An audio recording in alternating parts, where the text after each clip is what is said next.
The EU has lost confidence in the UK negotiators. The Prime Minister is under pressure at home. Boris Johnson now seems to want an agreement with Brussels.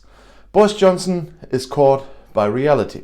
Suddenly he seems interested in an agreement in the ongoing trade talks with the EU. This is a remarkable turnaround because in his term in office, the British Prime Minister has repeatedly tried to provoke a so-called no deal. That means an unregulated exit by Great Britain from the European Union. Last year, Johnson wanted his country to leave the EU without a withdrawal treaty, Northern Ireland Protocol and transition period. Parliament prevented him from doing so. Johnson signed the resignation agreement. Then he delayed negotiations on a free trade agreement for months in the current year. With a controversial internal market law, he even provoked its abortion by the EU, but now he is given in again. Johnson no longer says that a no deal is also a very good option for the UK. Instead, it's rumoured in London that the Prime Minister wants to come to an agreement with Brussels. It would be a total failure of politics. That's how Hilary Benn sums up the reason why Johnson is rethinking. We have had our worst recession in 300 years, said the chairman of the Brexit Parliamentary Committee recently. Why on earth should any politician on both sides of the channel make the situation even worse and more difficult by not agreeing? It would be absurd. It would be a total failure of politics. The EU has always been interested in a free trade agreement anyway.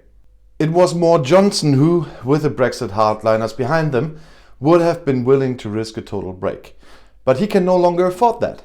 The second corona wave and the difficult situation in the British economy are forcing him to give in.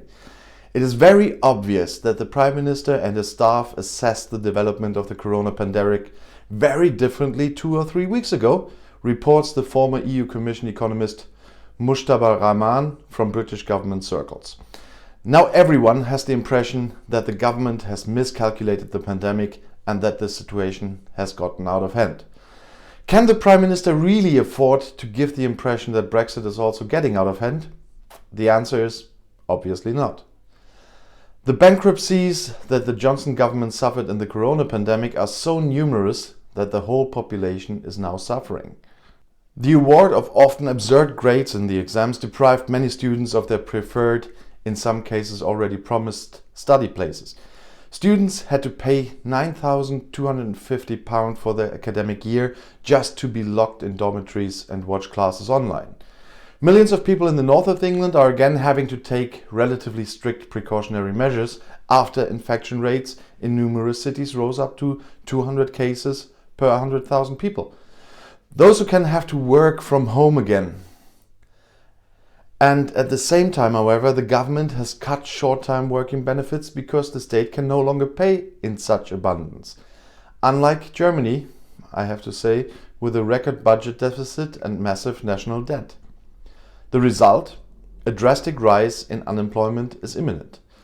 Then there's Brexit. The British Chamber of Commerce, the BCC, warned last week that 30% of internationally active companies are still not adequately prepared for the upcoming border controls in the export business. The suspicion that Johnson's erratic government policy is not only to blame for the corona crisis, but could also torpedo a successful Brexit, has already led to sharp criticism, especially in the conservative weekly magazine The Spectator. Johnson is simply no longer acceptable as Prime Minister, should resign as soon as Brexit is over, wrote Toby Young, co-editor of the paper. In the latest poll of the political news organ Politico, Labour and the Conservatives are already on par again. Johnson's ambitious competitor, who has always wanted to be Prime Minister, is already involved. Michael Gove, the current Minister for the Duchy of Lancaster and Cabinet Affairs. You know this name. He stabbed Johnson in the back in 2016 to run for Prime Minister, but lost. More popular, however, is Chancellor of the Exchequer Rishi Sunak, who appears level-headed, well-versed and without polemics and enjoys wide recognition. The pressure on Johnson to finally deliver political success is therefore great. This also explains why the government has put the draft internal market law on hold. The House of Commons passed the bill on Tuesday, but its deliberation in the House of Lords, the British upper house, were postponed until December.